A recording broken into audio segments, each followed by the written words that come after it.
If there's a political commitment, you can do it. You have to consider the diplomatic timeline to negotiate this sort of process. So the working group really has to drill down on how do we get that verification agreement signed. Now, why do you think Secretary Pompeo promoted Vietnamese model for North Korea? We're seeing a bit of that in North Korea now where there's more of marketization kicking in. When they clearly do want to rebuild their economy, Kim Jong-un really would like to see the forms of foreign investment.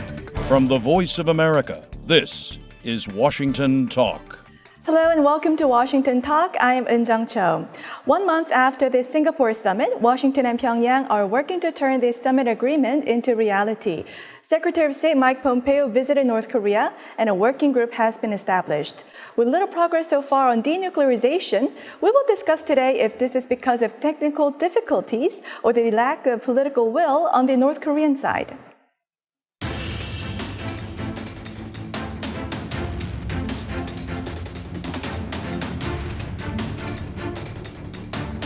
If those requests were gangster like they are, the world is a gangster.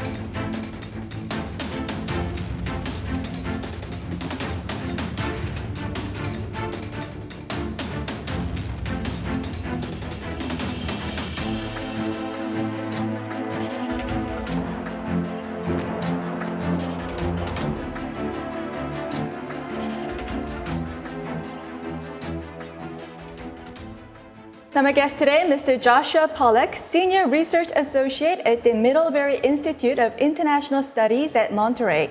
He's also the editor of the Non-Proliferation Review. Also joining us today, Ambassador Joseph Detrani, former Special Envoy for the Six-Party talks during the Bush administration. Ambassador Detrani also served as the Director of National Counter-Proliferation Center. Welcome to the program. Good morning, Eun-Jung. Thank you. Before we get into the technical side, I do want to start off with this question. If North Korea has sincerity and political will, is it so difficult to denuclearize in the technical sense? If any one of you can start us off. I would say no.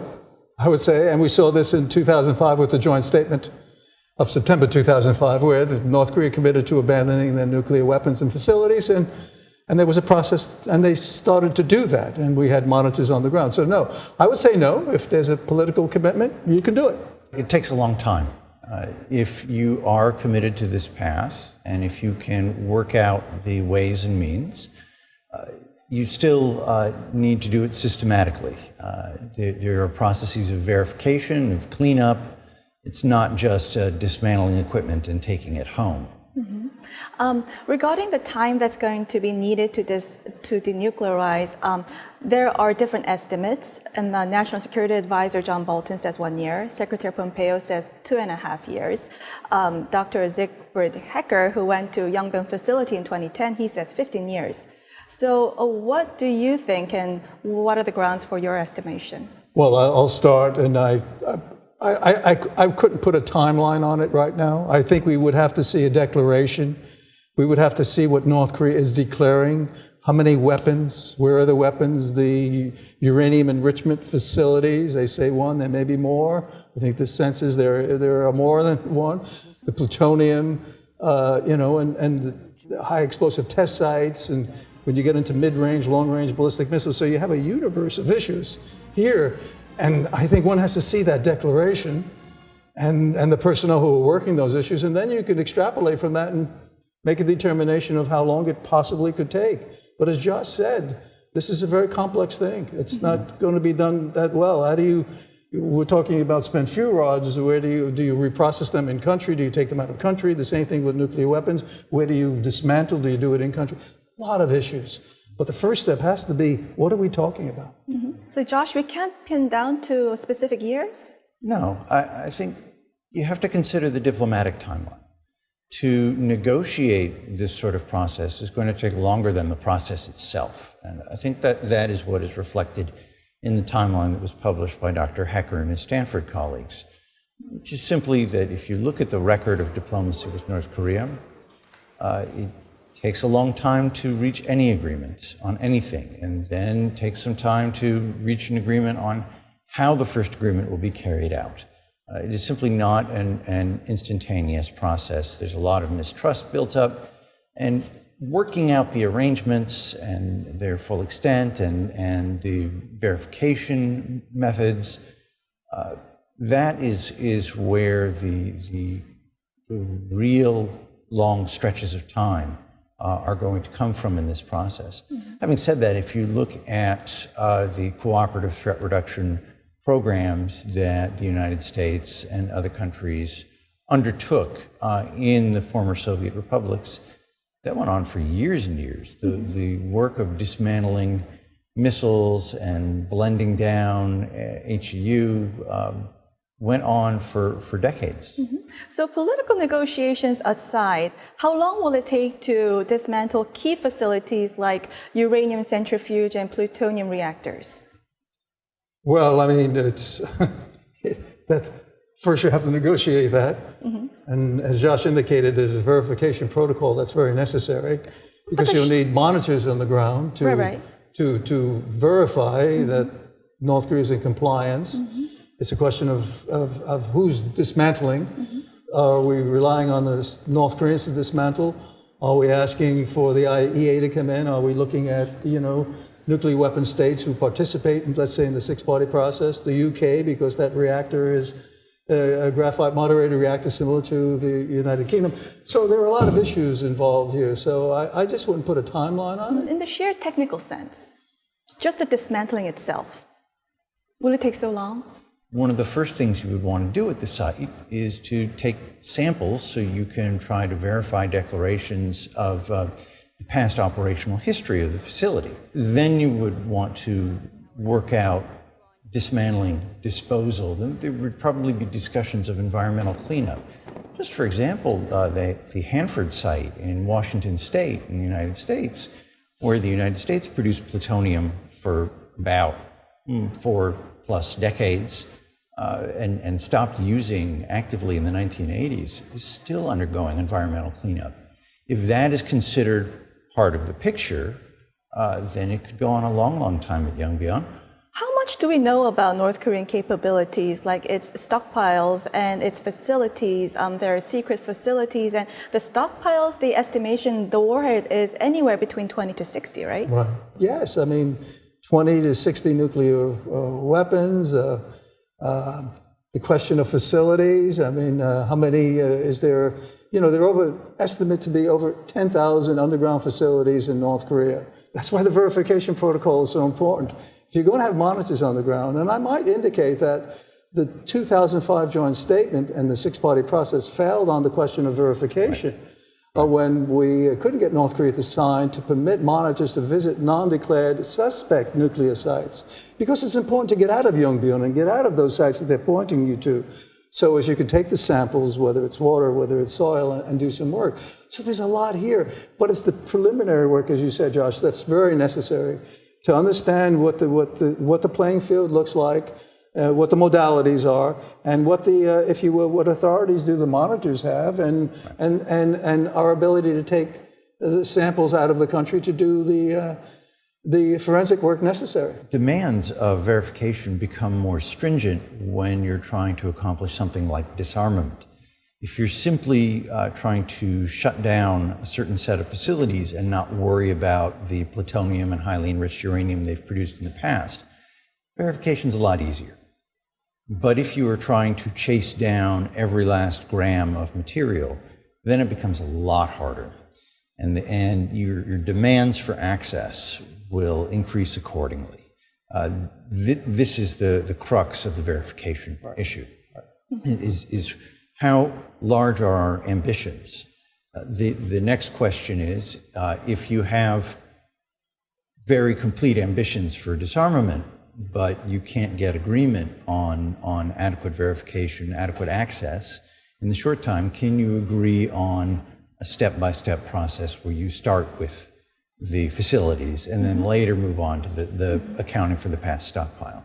This gets complicated, but I think there may be more room diplomatically for taking a smaller bite at first, building trust, and then moving on to the harder problems. When Secretary Pompeo last visited Pyongyang just recently, North Korea didn't come up with a timetable or a declaration list. Is it so difficult to come up with a timetable and the declaration list? Again, I keep going back to the joint statement of 2005, because in it we had commitments for commitments, actions for actions. It's not going to be easy, but I think they can come up with a general timeline on when they can produce a comprehensive declaration and when they would be willing to sign and discuss before they sign a verification protocol. But I think they'll be looking for us to put something on the table also. Mm-hmm. Right. They have objections to the vision of the sequencing that they're getting from the Americans. And we heard similar objections when National Security Advisor John Bolton was on television talking about the Libya model, where they said, we're not here to do unilateral disarmament. In other words, there's going to be a give and take, and both sides, or all three sides, including the South Koreans, will have a variety of commitments, and it will be this interactive process. After the Singapore summit, the North Koreans released a report giving their version of the interactions, claiming that the two leaders had agreed on a step-by-step process, which may imply that the bullet points in the Singapore summit statement have some sequencing to them, or simply that they will be taken bit by bit and not all in a big bite. So those steps were improving relations, instituting a peace regime, denuclearization, and location and transfer of Korean War remains. So in Kim Jong-un's letter to President Trump, that President Trump tweeted out yesterday, he emphasized, in fact, he mentioned only one of four, which was improving relations. That seems to suggest where he's coming from and the sorts of issues that he thinks need to be addressed first. Whereas Mike Pompeo, as far as we can tell, came in to talk about denuclearization and perhaps the return of Korean War remains, so that the third and fourth bullets on the list. It just seems to me that we're not fully on the same page when it comes to what issues should be addressed first and how vigorously. Mm-hmm. Before we go, last question. We're not on the same page. So what should be the goal for the working group that's been established? What should the U.S. side try to get from North Korea early on? Well, that's exactly it. That's the purpose of the working group. I mean, we've been here. We've been doing this for 25 years with North Korea. So when we talk about, what does denuclearization mean? We know what it means. I think the North Koreans know what we know it to mean. It's their commitment on that. So the working group really has to really drill down on how do we get that verification agreement signed? How do we, and what's included in it? The same thing on the declaration immediately, but also the question of reciprocity. How do we factor in the process towards normalization of relations, possibly liaison offices in the respective capitals? The same thing with ending the Korean War. If you could just put it in one sentence, what should be the goal? Let's focus on facilities first. That is something that the North Koreans have been willing to do in the past. We'll wrap this discussion here and move on to our next segment.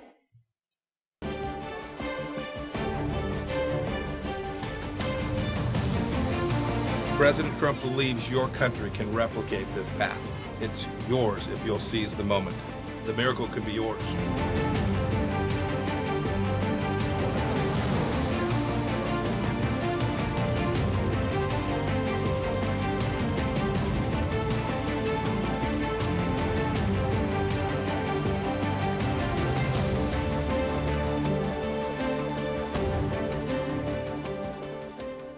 Secretary Pompeo said North Korean leader Kim Jong-un should replicate Vietnam's miracle of economic growth by improving ties with the United States, vowing America keeps its promises with former foes.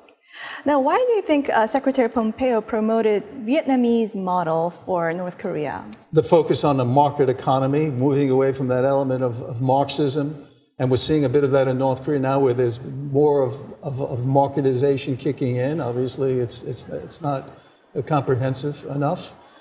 So that's the element of capitalism, where you can still retain, if you will, the element of Leninism. You can still retain the central's leadership control, and then you could sort of decentralize, and you could have a market economy, and you can get foreign direct investment, and you could start moving things forward. And I think Vietnam's a model, China's a model, but I think North Korea's a unique model. So I'm not sure you could emulate per se, but there are some examples of how places like Vietnam and China, China with Deng Xiaoping, were successful in moving away from that element of central control, if you will, the Marxism element of Marxism-Leninism, and still keeping central leadership control. I agree completely with the ambassador that what the Americans are getting at is this concept of so-called market Leninism, where the regime remains in place, but it liberalizes its economy. The North Koreans look at this, and they have two reactions. One is they don't like to be compared with anybody. They make these grand claims to originality, and they don't like to be presented as following someone else's model. But second, they look at the reform and opening up under Deng Xiaoping and similar ideas under Mikhail Gorbachev, and they see formula for disaster in their view because of a loss of ideological control.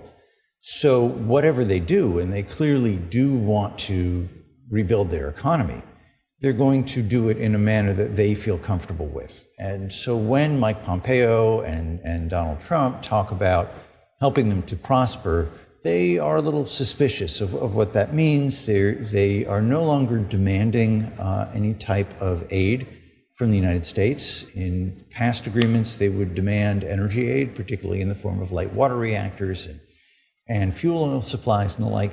That's not featured in the Singapore agreement. They have moved past that. Right. And I think Kim Jong-un really would like to see the forms of foreign investment that they're already comfortable with, working with the Chinese, working with the South Koreans in these closed-off enclaves, and also adding to that more foreign tourism. I think they can look at the example of the Cubans as a fellow socialist country that has successfully managed an influx of foreign tourists without experiencing too much of a threat to regime control. Ambassador, do you see any parallels or differences between North Korea and Vietnam's situation in opening up? Well, totally different. I mean, there's no question. I think the element of commonality is, I mean, you go to a market economy, you lose that central control, and certainly North Korea is moving in that direction. Public distribution system doesn't exist any longer. The central government really can't take care of the people. So we see a little private plots and some incentivization going on immediately. So yeah, Vietnam different. I mean, there was a war with Vietnam. Vietnam came together. There is central control there. But I think the key is making it clear that if North Korea opens up to the international community, to international financial institutions, where they can get foreign direct investment, where they can get that interaction, as you mentioned, Josh, as they're doing with China, but do that with South Korea, do it with Japan, do it with certainly the United States, other countries, the European Union. That would sort of give them that economic development that the key here is that Kim Jong-un is talking about.